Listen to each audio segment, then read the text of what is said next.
Olá, sejam muito bem-vindos ao nosso canal de automação industrial. Hoje nós vamos falar sobre protocolos de IoT, Internet das Coisas, aplicando os protocolos de IoT para a digitalização em sistemas de automação industrial. O foco do nosso trabalho aqui é responder uma grande questão: como estão as padronizações de elementos de comunicação na camada de IoT na indústria, isto é, acima da automação? E vamos focar também no protocolo MQTT, que é o objeto do nosso estudo. Vamos entender um pouquinho melhor sobre isso. Gostaríamos de aproveitar também que vocês se inscrevessem em nosso canal. Temos diversos vídeos, diversas postagens, e isso ajuda a acelerar o processo para divulgar para pessoas mais interessadas. Agradecemos desde já a sua inscrição.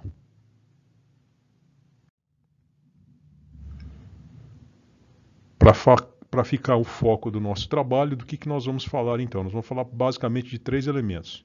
Entender os principais protocolos de IoT, da Internet das Coisas, na nossa aplicação na indústria. Como aplicar esses modelos de protocolos e suas arquiteturas para criar uma camada de IoT em sistemas focados em automação industrial.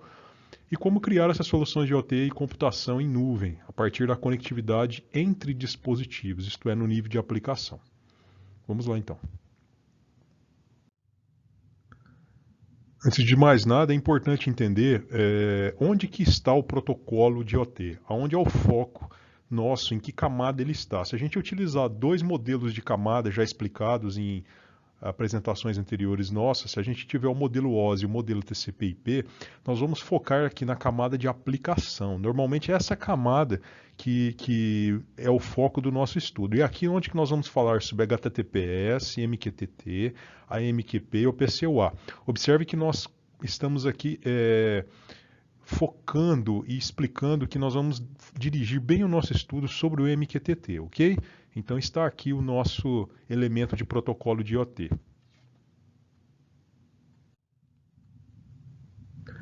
Dando uma relembrada, então, o que é protocolo, né? Aqui eu passei para vocês um conceito bem simples e bem fácil de entender exatamente o que é. Então, protocolo de rede, no caso, né? É um conjunto de regras, normas e padrões, elementos lógicos, né? Que permite com que dispositivos interconectados se comuniquem entre si, criando uma linguagem única e entendível entre os elementos da rede. Esses protocolos definem, entre outras variáveis, a troca de dados, tamanho, tratamento de erros, o tempo de envio e resposta, estados e outros. Então, enfim, esse é um excelente conceito que dá para explicar exatamente o que é o protocolo e, no nosso caso, é o que nós vamos utilizar aqui.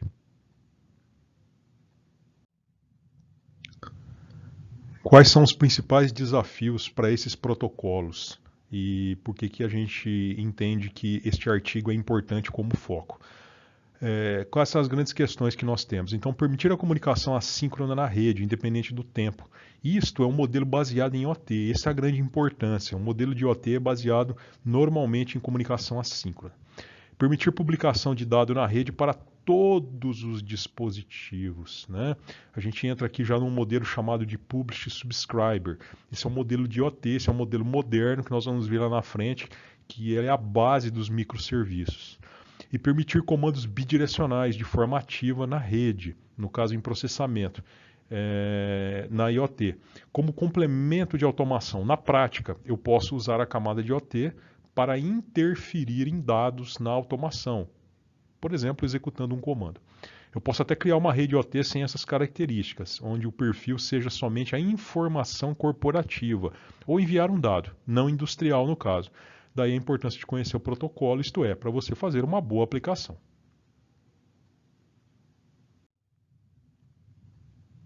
Sempre é interessante conhecer um pouquinho da história, né? Isto é, da evolução.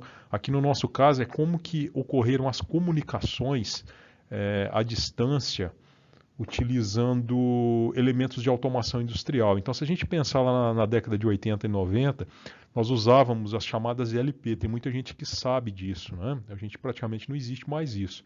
As linhas privadas. O objetivo delas era enviar informações de automação a elementos binários à distância. Você tinha uma linha de telefone exclusiva para fazer isso. aproximadamente 2008, não que não havia antes, mas isso foi bastante consolidado nesse período, são as comunicações HTTP e HTTPS, a informação via internet. Eu comecei a usar a internet na automação de fato, né, utilizando isso para eu poder criar uma camada acima da automação. E depois de 2016, com toda essa questão de digitalização e OT, de fato, a gente consolida, nós podemos pensar em consolidação, essa é a nossa ideia aqui. Aí sim, nós estamos falando de, por exemplo, MQTT e OPC-UA.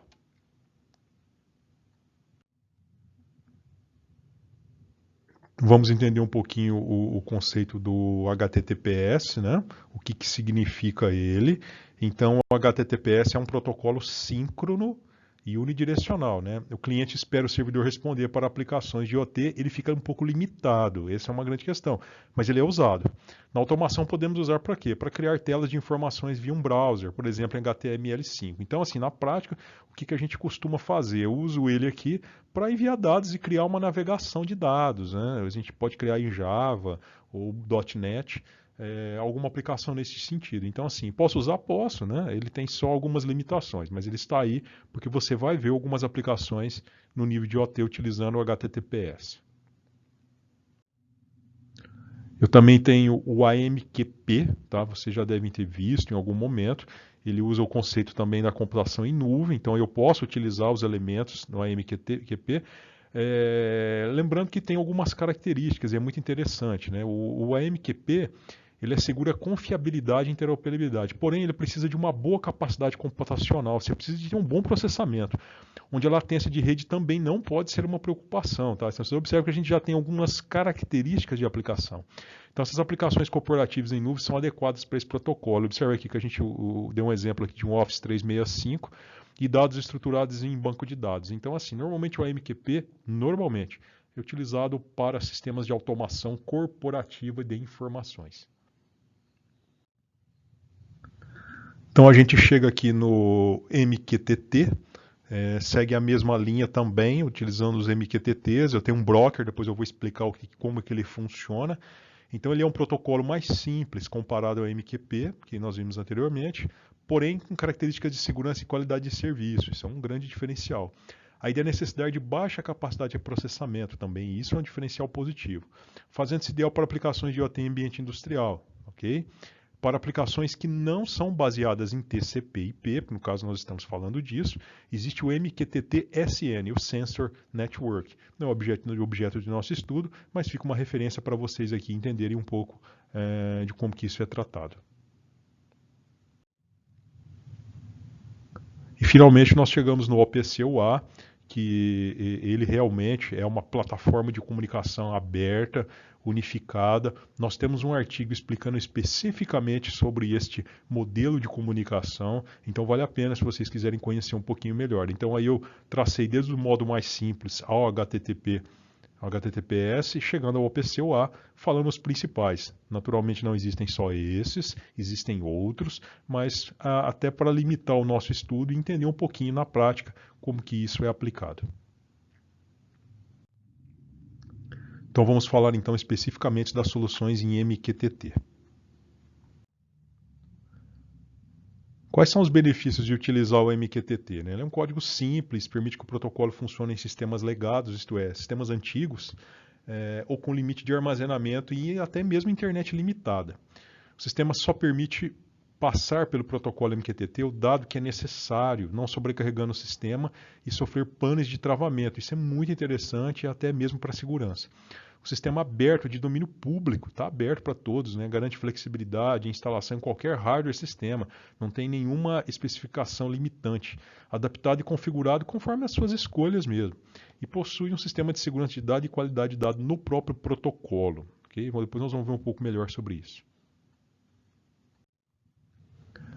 Como é que a tecnologia funciona então? Vamos entender os três principais elementos do protocolo MQTT. Ele tem o conceito de publish, né? É o dado que é publicado no broker, sinal do sensor, por exemplo, aqui, né? Então eu publico ele no broker. O que é o broker? Responsável por fazer a gestão dos dados, a gestão de dados publicados e as subscrições do protocolo. A quem que ele requisita, quer dizer, alguém requisita. E é desacoplado entre partes, ele é um elemento à parte, né? Por isso que ele está aqui separado. E o subscriber, o que que é? É o dado consumido que vem do bloco, é aquilo que eu consumo, tá? Que organizou e deixou disponível para o uso. Observa que interessante, pessoal. São 3 elementos separados em uma rede trabalhando de forma independente, né? Isso é uma grande evolução dos elementos de comunicação. Nós vamos entender que isso que permite realmente as novas conceituações baseadas em microserviço. Como que o sistema funciona, coloquei aqui um exemplo para vocês, até para a gente entender um pouquinho o conceito, que é muito importante, né? Então, assim, por exemplo, né, se um sensor de temperatura publicar os dados de temperatura, que isto é uma mensagem, ok? No tópico temperatura, então tópico, né, aqui dentro, os clientes interessados, no caso aqui os clientes, né, que se inscreverem no tópico, isto é, lá dentro do broker, eles vão obter o dado de temperatura que foram publicados, conforme mostrado na nossa figura. O MQTT é amplamente usado em aplicativos incorporados da internet das coisas, que é o nosso grande objetivo, ok? Onde todos os sensores estão conectados a um servidor e temos acesso para controlá-los via a internet. Vamos entender um pouquinho melhor então como que funciona o broker, o que que ele é, né? Você observa que na prática, para entender bem, de forma bem direta, ele é um chaveador do elemento cliente e dos servidores, tá? Então olha que interessante, ele é um servidor que recebe todas as mensagens dos clientes e em seguida o que que ele faz? Ele roteia essas mensagens para que esses clientes de destino apropriados.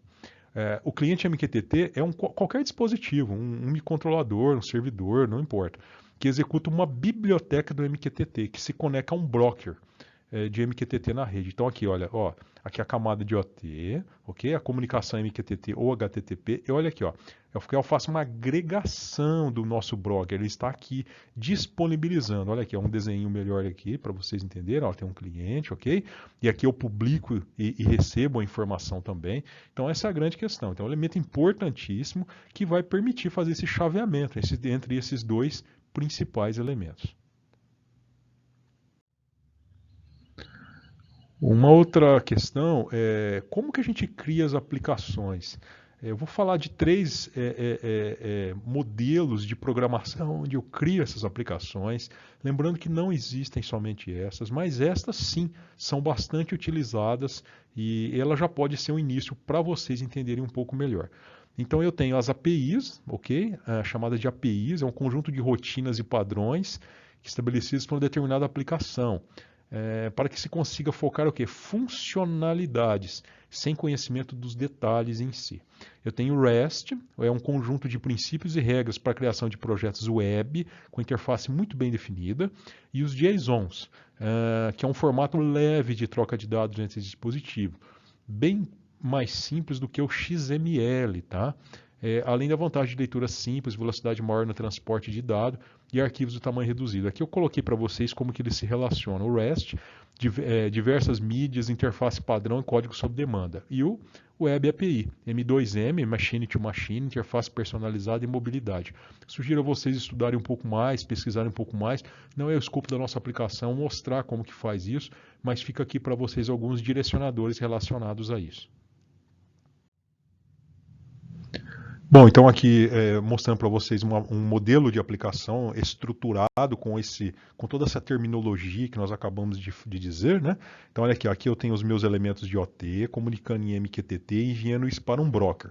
Então aqui ele se comunica através da nuvem e aqui o que que eu tenho? Através de alguns protocolos e configurações desse serviço, por exemplo, HTTPS, MQP, olha, não importa, tá tudo dentro da nuvem, né? O OPC-UA, o JSON. E aí o que que eu faço? Eu crio interfaces. Então eu posso criar aqui uma interface em REST, como nós vimos lá atrás, e um API, tá? E isso depende muito do modelo de arquitetura conceitual que você vai construir tudo isso.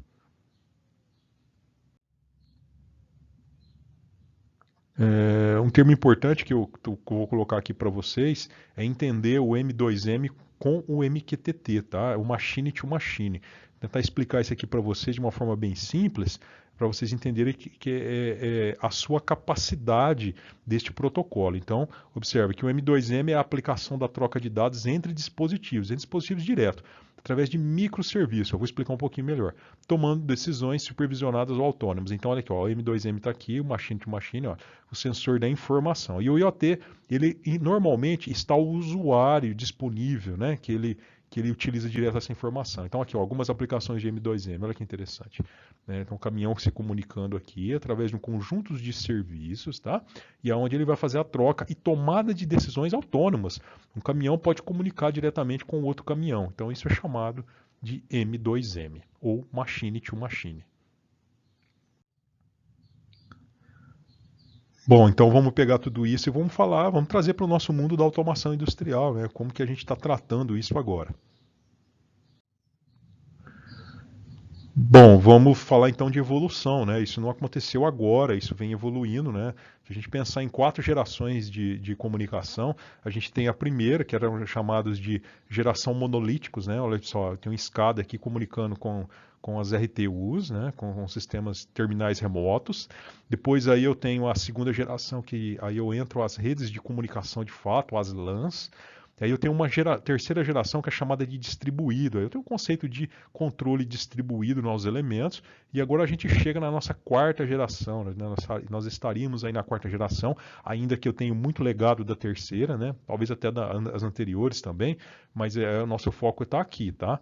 Trabalhar sobre serviços e microserviços, aonde o sistema é totalmente independente, tá bom? E por que nós colocamos isso? Porque essa ideia de microserviço, ela é um desejo da engenharia. E a partir desses protocolos, sim, hoje é capaz e é possível eu realmente criar toda uma estrutura baseada em serviço, em microserviço, a partir, por exemplo, dos protocolos, e no nosso caso, o MQTT.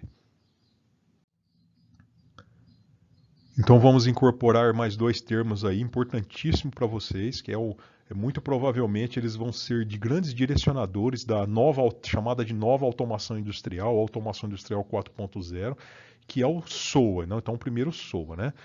O SOA é a arquitetura orientada a serviço, é um modelo de sistema baseado em quê? Em aplicações distribuídas, acessíveis por web services, utilizando uma chamada de orquestração de dados. Aplicações de dados estruturados, como por exemplo, Internet Industrial das Coisas, onde eu uso XML, HTML, o SOAP. Né? Então está aqui o nosso modelo. E o MOA, né? Isso aqui é muito novo, isso aqui vai crescer bastante, tá? Existem poucos materiais falando sobre isso, mas o conceito é o seguinte: é a arquitetura orientada a microserviços. É um modelo de sistema baseado em funções distribuídas, olha, funções distribuídas, acessíveis por microserviços, utilizando, olha só que aqui interessante, ó, coreografia. Agora nós temos um outro termo aqui, isso aqui vai ser tá bastante em voga ultimamente. Aplicações de dados simples, como por exemplo os endpoints, ideal para IoT, aplicando e utilizando, por exemplo, o REST. Então aqui, com esses dois, você pode observar que a gente já dá um outro formato no que a gente pensa em automação industrial hoje, principalmente voltado à camada de IoT.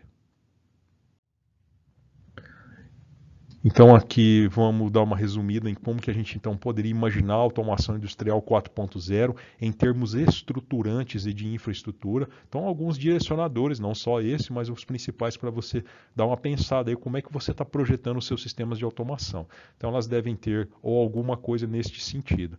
Entradas e saídas em campo já associadas a IoT, computação em edge, né, em edge para pré-processamento em nuvem com o processo de cibersegurança, controle distribuído, software para controle de lógica com microserviços baseado em controle virtual, uso de backbone de rede para convergência de toda a cadeia de valor, usando, por que não, o FOG no nível de IoT, e uso de microserviços no ecossistema inteiro da empresa, compartilhando eventos, tomadas de decisões, utilizando IA, inteligência artificial.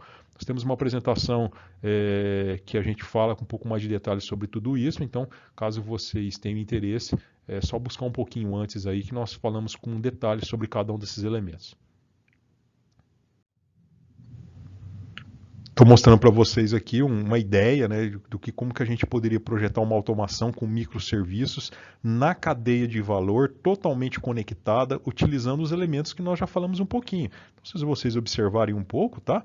Então, olha aqui, ó, SOA, MQTP, né? Ó, MOA, MQTT, ó, área de operações, área de cliente, olha.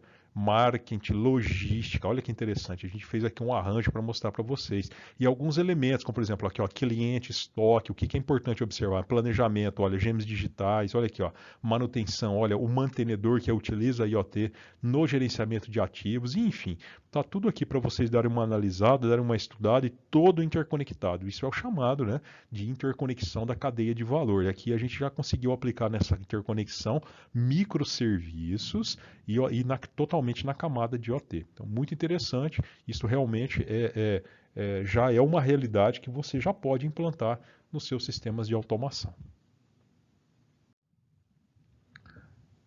Naturalmente, nós não poderíamos de falar sobre segurança de dados, né, uma vez que nós estamos trabalhando com redes de comunicação, utilizando protocolos que vão trafegar dados da rede.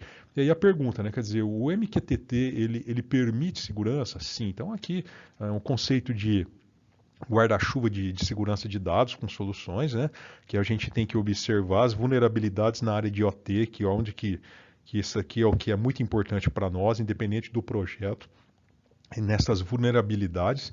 E qual que é a resposta do MQTT em relação a estas vulnerabilidades?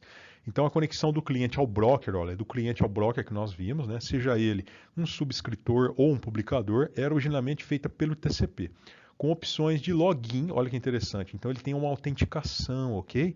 De usuário e senha, então isso já é uma segurança. E o uso de criptografia, então ele já tem isso no MQTT, no modelo SSL ou TLS, ok? Então sim, ele permite segurança baseada no protocolo. Outro elemento importante é a qualidade em serviço, estar dentro do MQTT, muito interessante. Então você pode configurar baseado em 3 elementos de qualidade, o chamado de QoS, né? Então o QoS 0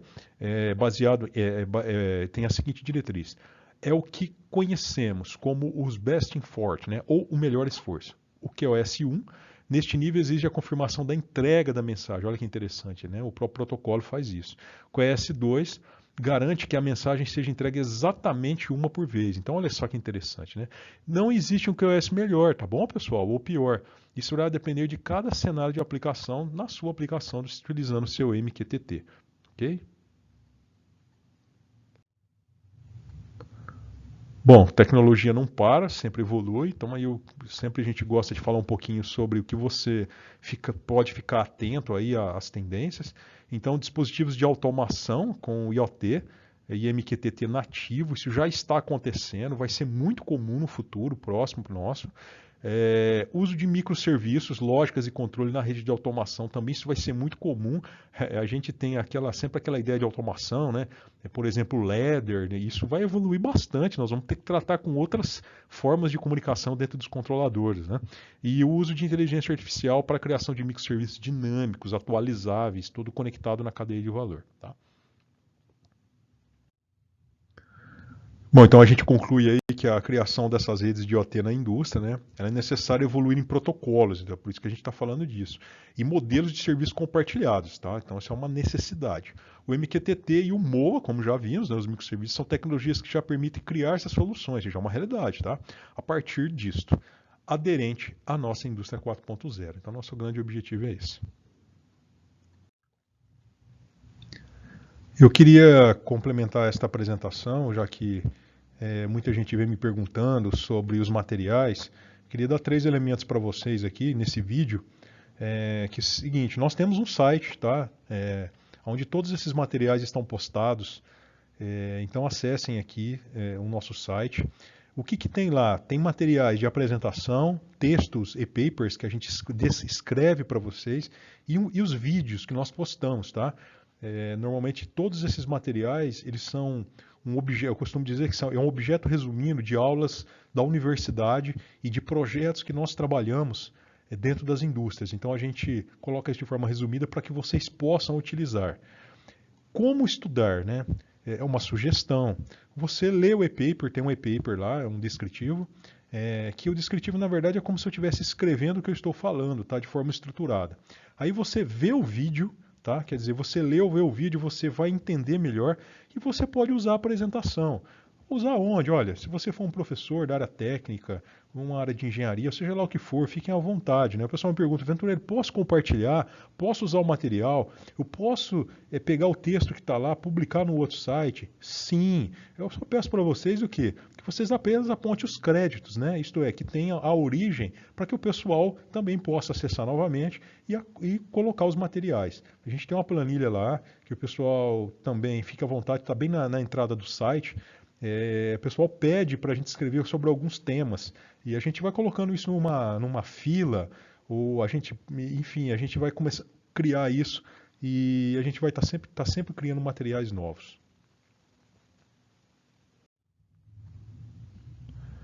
Então tá aí mais uma apresentação. Espero aí ter esclarecido para vocês aí, pelo menos com alguns direcionadores em relação a essas questões de protocolo. Eu desejo para vocês boa sorte, eu continuo à disposição e que vocês façam um bom uso do material, tanto nos níveis educacionais ou nos níveis de aplicação da indústria. Muito obrigado, boa sorte e até a próxima.